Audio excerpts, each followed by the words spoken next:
வணக்க நண்பர்களே, நாம் அந்த பதிவில் மகாமாரியம்மனுடைய ஒரு மந்திர உபாசனை பற்றி தான் பார்க்க போகிறோம்.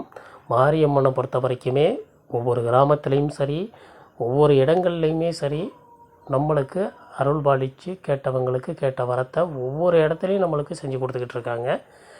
ஊருக்கு ஊர் பேர் வேணாலும் மாறுமே தவிர அம்பாளுடைய குணாதிசயங்கள் மாறாது, அவங்களுடைய தன்மைகளும் மாறவே மாறாது. ஏன்னா கூப்பிட்ட குரலுக்கு ஓடி வரக்கூடிய ஒரு தெய்வம் அம்பாள் தான் மாரியம்மன்.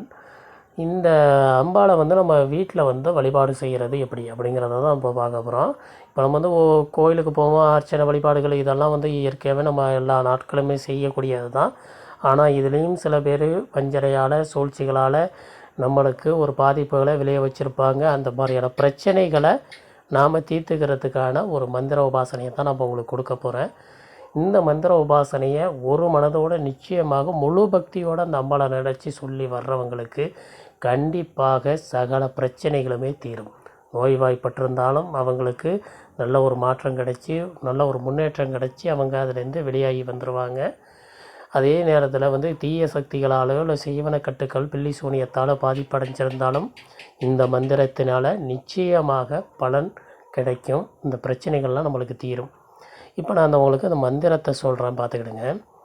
ஓம் ஸ்ரீம் ஹ்ரீம் மகாமாரி அம்பிகாயை நமக. ஓம் ஸ்ரீம் ஹ்ரீம் மகாமாரி அம்பிகாயை நமக. இதுதான் மந்திரம். இது ஒரு உபாசனை மந்திரம்தான், மூல மந்திரம் கிடையாது. ரொம்ப சக்தி வாய்ந்த ஒரு மந்திரம். உடனடியாக நம்மளுக்கு வேண்டிய வரத்தை தரக்கூடிய ஒரு மந்திரம். எத்தனை முறை உபயோகிக்கலாம் அப்படின்னு கேட்டிங்கன்னா, குறைச்சலாக ஒரு 108 ஒரு நாள் நம்ம கொடுக்கறது ரொம்ப சிறப்பு. இதை செய்யக்கூடிய நாட்கள்னு பார்க்க முடியும்னா வாரத்தில் வரக்கூடிய வெள்ளி செவ்வாய் நாட்களில் இந்த மந்திர வழிபாடுகளை செய்கிறது ரொம்ப நல்லது. இதுக்கு அம்பாளுடைய திருவுருவப்படம் இருந்துச்சுன்னா போதும். இல்லை அப்படி இல்லைன்னா ஒரு 5 முக விளக்கு ஒன்று எடுத்து வச்சு அதுக்கு குங்குமம், மஞ்சள் குங்குமம் வச்சு வழிபாடுகளை நம்ம செய்ய ஆரம்பிக்கலாம். மல்லிகைப்பூ போட்டு வழிபாடு செய்ய தொடங்கலாம். நிச்சயமாக நல்ல ஒரு மாற்றங்கள் கிடைக்கும்.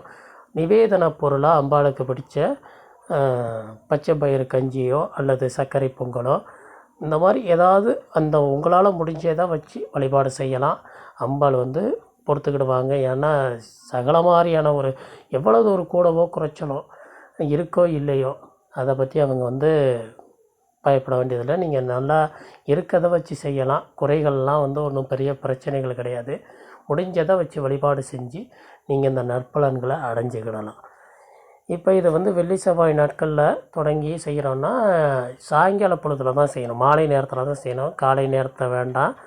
மாலை பொழுதில் வீடு வாசலாம் நல்லா சுத்தம் பண்ணிவிட்டு அந்த அம்மனை வணங்கக்கூடிய இடத்துல மஞ்சளை கலைச்சி நல்லா நீராக தெளிச்சிட்டு அந்த இடத்துல உட்காந்து நல்லா அம்பாள் முகம் பார்த்து வணங்கி இந்த மந்திரத்தை ஒரு மனதாக நல்லா வணங்கி வந்தோம்னா கண்டிப்பாக எவ்வளோ பெரிய பிரச்சனைகளாக இருந்தாலும் நம்மளுக்கு தீரும். அன்றைய பொழுதுக்கே கூட சிலருக்கு இரவு நேரத்தில் தூக்கத்தில் கனவுல கூட அந்த அம்பாள் காட்சி கொடுப்பாங்க. இல்லை அப்படின்னா கேட்டால் அப்படின்லான்னா கூட ஏதோ ஒரு ரூபத்தில் அந்த இடத்துக்கு வந்துட்டு போனதுக்கான இது ஒரு பலன் நம்மளுக்கு கண்கூட தெரியும். இதை தொடர்ச்சியாக வழிபாடு செஞ்சு வர்றவங்களுக்கு நிச்சயமாக நற்பலன்கள் உண்டு.